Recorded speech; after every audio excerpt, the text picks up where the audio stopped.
Quickly here at the top of the show, I want to bring in Congressman Blake Farenthold, a Republican from Texas and a member of the Judiciary Committee. Thank you for being with us here today, Representative. I know the Judiciary Committee in the House is working hard on immigration right now. You see that train coming down. What does the future look like in the House for this issue of immigration reform?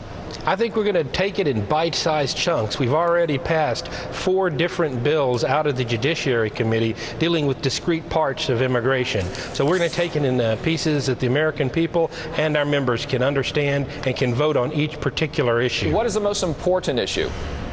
I think the most important issue overall is making sure we don't repeat the same mistakes we made with the last immigration reform under President Reagan and end up in this same situation with lots of undocumented folks in the U.S. 15, 20 years down the road. Was President Reagan wrong?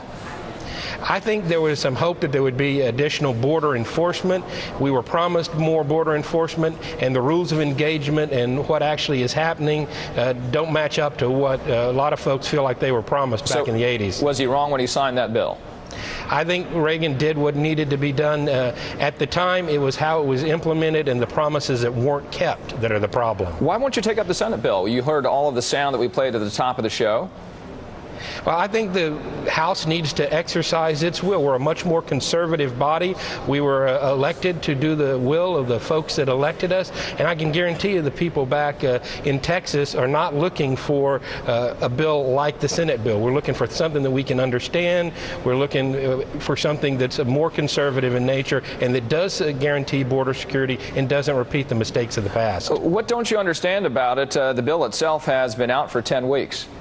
Well, here's the issue with it. It's the same thing we got with Dodd-Frank. It's the same thing we got with Obamacare. There's so many different pieces. You can like 4 or 5 of them, you can hate 4 or 5 of them, and you don't get to have a say on those. Is there anything specific that you would like to change based on that bill that's been out there for 10 weeks? I'm specifically concerned with the pathway to citizenship is way too generous. I'm concerned about the fact that there's no guarantee that the border is going to be secure. You send a whole bunch more agents down there. If they don't do anything but drive around and have rules of engagement where they can't do what needs to be done, it's not going to make a lick of difference. Well, you just brought it up, talking about the border, something a lot of your colleagues saying, hey, they have concerns about it, the Corker-Hoven Amendment, increasing the number of border agents to nearly 40,000. And if you do some quick back-of-the-envelope math here, that's 1 agent for about 250 feet of the border. That's 700 miles of fencing.